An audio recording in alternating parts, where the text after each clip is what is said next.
Hello student, welcome to Vision Institute channel. आज बेटा हम आपको पढ़ाएंगे गॉस की प्रमेय। प्रॉपर लेक्चर जो पूरा बड़ा एक लेक्चर है गॉस की प्रमेय के ऊपर, थ्योरी पूरे अच्छे से, न्यूमेरिकल, इसके एप्लीकेशन सब बेटे हमने आपको करा दिए गए हैं। ऊपर आई बटन पर आ रहा होगा, सब बच्चे वहां से जाके आप अच्छे से पूरी प्लेलिस्ट को चेकआउट कर सकते हैं। आज सिर्फ हम स्पेसिफिक बात करेंगे गॉस की प्रमेय क्या होती है और कैसे इसका प्रूफ होता है। ठीक है, क्योंकि कुछ बच्चों को लिखना नहीं आता है कि सर होती क्या है, कैसे लिखते हैं, तो बेटा ध्यान से समझना है आपको। ठीक है।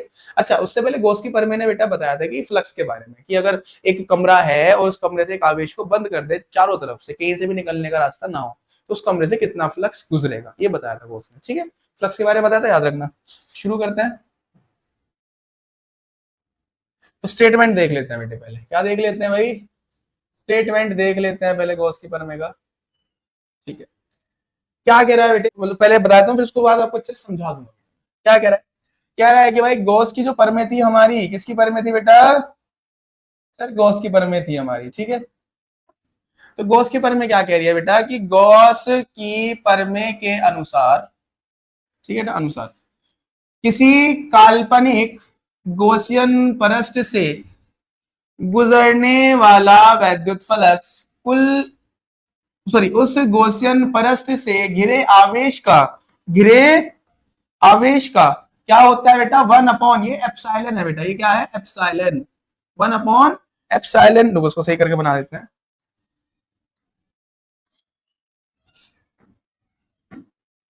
ये है आपका एप्सिलॉन। ठीक है बेटा, वन अपॉन एप्सिलॉन जीरो गुना होता है, वन अपॉन एप्सिलॉन जीरो गुना होता है। सर समझ नहीं आया, मजा नहीं आया, इसको तो याद लिख लोगे, इसमें तो कोई दिक्कत नहीं है। एक परस्ट है, उसके अंदर आवेश बंद है, तो कह रहा है कि अगर उससे मुझे फ्लक्स निकालना है, उससे क्या निकालना है, फ्लक्स, तो जितना भी आवेश गिरा हुआ है उसमें किससे गुणा कर दूंगा, वन अपॉन एप्सिलॉन जीरो से। समझो जरा इस चीज को, क्या बोल रहा है, यदि किसी गॉसियन परस्ट से क्यू आवेश गिरा है, समझो इस चीज को बेटा। मान लो मेरे पास ऐसे एक गॉसियन परस्ट है, ठीक है, कैसी भी आकृति हो, तो जरूर की गोली हो बेटा, और इसके अंदर कितना आवेश रख दिया मैंने, इसके अंदर मैंने रख दिया बेटा क्यू आवेश। ठीक है, तो गॉस ने बोला कि भाई जो मेरा फ्लक्स होगा, फ्लक्स का साइन सब बच्चों को पता होगा, फाई ई होता है, वो होता है कि इसके अंदर कितना आवेश है, क्यू, और multiply by one upon epsilon zero, multiply by one upon epsilon zero, Q की एक में गुणा करो, तो फाई ई बराबर आ गया क्यू बटे एप्सिलॉन जीरो। कोई दिक्कत इसमें, बताओ। जो भी आवेश अंदर होगा बस उसमें किससे गुणा कर देनी है, एप्सिलॉन नॉट से। ठीक है, मान लो एक और क्वेश्चन परस्ट है बेटा, इसके अंदर मैंने रख दिया 5 कूलम आवेश और यहाँ पे रख दिया बाहर 2 कूलम आवेश। ठीक है, बताओ कितना फ्लक्स होगा।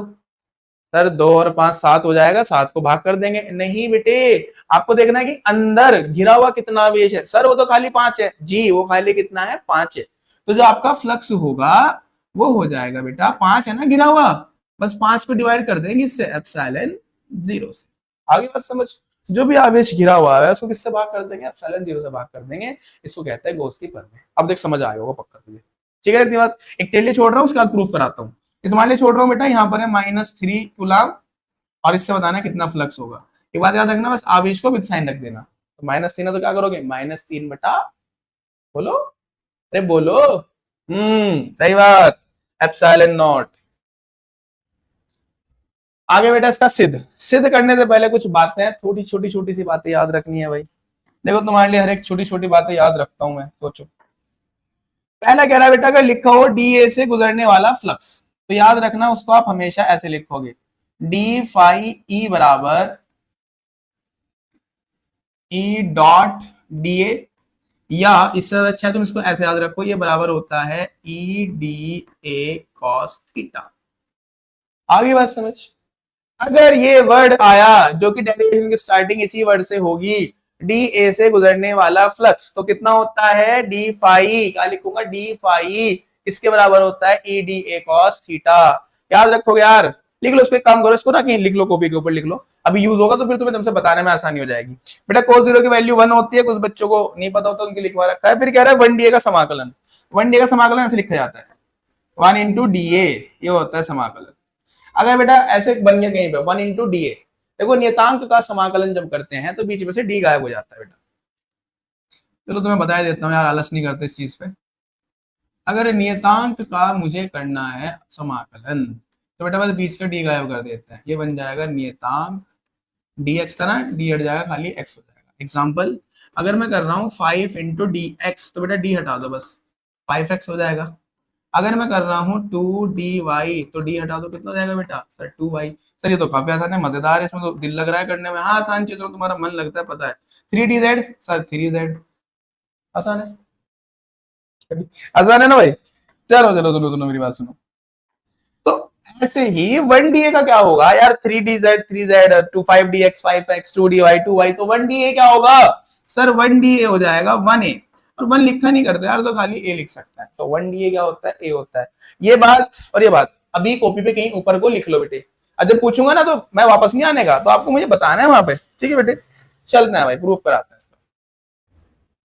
क्या कराते हैं बेटा इसका, प्रूफ कराते हैं तुम्हें, जरा एक सुंदर सा बढ़िया सा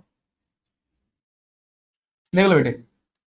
मैं मान लेता हूं कि मेरे पास ऐसे एक गोलाकार गोसेन परस्ट है। कैसा परस्ट है, गोलाकार गोसेन परस्ट है, जिसका जो सेंटर है वो है ओ।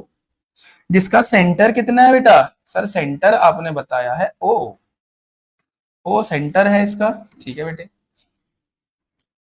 जिसकी त्रिज्या कितनी है बेटा, आर है। त्रिज्या कितनी बताई हमने, आर बताई। एक काम करो, त्रिज्या इधर नहीं लिखते, त्रिज्या बाद में। अरे अरे भाई ये क्या हो गया, ठीक है भाई, रहने दो रहने दो रहने दो, ऐसे रहने देते हैं, ठीक है। ये तो बड़ा खतरनाक है रे। सुनो जरा मेरी बात। अब मैं क्या कर रहा हूं बेटा, मैं इस पर एक छोटा सा क्षेत्रफल अवयव ले रहा हूं। क्या लेना, इस पर एक छोटा सा क्षेत्रफल अवयव, यानी कि क्षेत्रफल का एक छोटा सा टुकड़ा, ठीक है भाई। ये पूरा फिल कर देते हैं।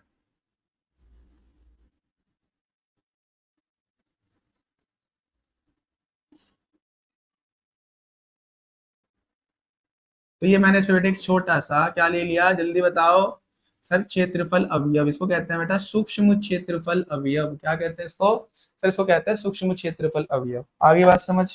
अब मेरी बात सुनो बेटा,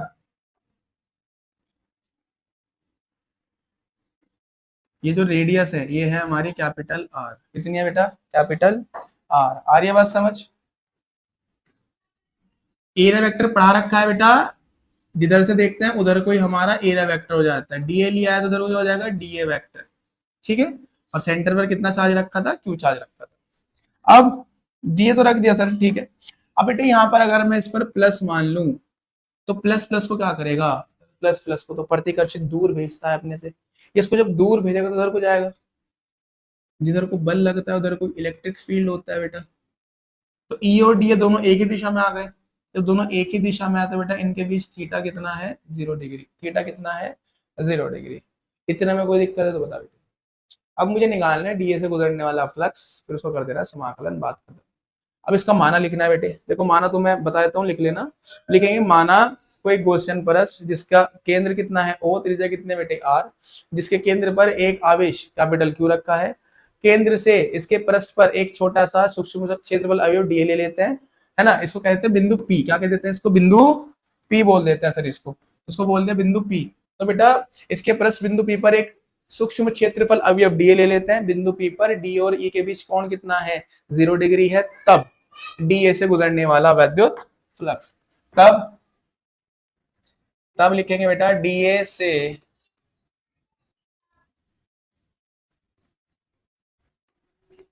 गुजरने वाला वैद्युत फ्लक्स, ठीक है भाई। अभी लिखवाई थी लाइन, कहा था कॉपी पे लिख लेना। अब मैं पीछे नहीं जाने का, अब पछताओ जब बैक करके देखो वापस से। तो डी फाइव बराबर होता है E D A cos theta. लिखवाया था बेटे पीछे, अरे यार हम बड़े रहम दिले, देखो तुम्हें बताया था भी E D A cos theta, ठीक है भाई। थीटा कितना है बेटे यहाँ पे सर, 0 डिग्री। थीटा कितना है बेटे यहाँ पे सर, 0 डिग्री। क्योंकि कोस जीरो का मान कितना होता है, 1। यहाँ पे 1 रख देंगे बेटा। तो डी फाइव ई बराबर हो जाएगा ई डी ए। इतने में कोई दिक्कत तो नहीं है बेटा, नहीं सर इतने में हमें कोई दिक्कत नहीं है, ठीक है भाई। अब इसको क्या देते हैं, क्वेश्चन नंबर फर्स्ट। अब मुझे एक बात बताओ, एक चार्ज है Q, उस पर r दूरी पर एक बिंदु है P, मुझे उस बिंदु पर वैद्युत क्षेत्र की तीव्रता निकालनी है। तो हम जानते हैं, चैप्टर 1 में पढ़ाया था, वी नो दैट ई का मान कितना होता है। सर ई का मान तो बच्चे बच्चे को पता है, 1/4πε0, जो भी चार्ज है वो और बीच में आर, कैपिटल आर है तो कैपिटल आर स्क्वायर। रखो जरा ई का मान समीकरण 1 में। ई का मान कहाँ रखेंगे बेटा, समीकरण 1 में। क्या करने पर सर, रख देंगे, रखने पर। रखो जरा भाई ई का मान। क्या थी क्वेश्चन, डी फाई ई बराबर, बेटा क्वेश्चन क्या थी, डी फाई ई बराबर, बराबर के बाद ई था, बराबर के बाद क्या था बेटा ई। ई की वैल्यू कितनी है वो लिख दो। सर ई की वैल्यू तो आई है 1/4πε0 Q/r²। ये आई है सर ई की वैल्यू, लिख दी बेटा, जहां ई था वहां मैंने लिख दिया, सिंपल सी बात है। उसके बाद कौन है, डी है। उसके बाद कौन है बेटा, डी इंटू ए। कोई दिक्कत इसमें, इक्वेशन नंबर 7। ये आ गया मेरा इस छोटे से हिस्से से, इस वाले हिस्से से गुजरने वाला फ्लक्स। अब भी निकालना बेटा पूरे इस गोले से कितना फ्लक्स जा रहा होगा, तो मैं इसको कर दूंगा समाकलन। कैसे लिखेंगे बेटा, लिखना बहुत इंपॉर्टेंट है, वर्ड्स बहुत इंपॉर्टेंट है, तो ध्यान से देखते हो कैसे लिख रहा हूं मैं। लिखोगे संपूर्ण गॉसियन परस्ट से, संपूर्ण गॉसियन परस्ट से गुजरने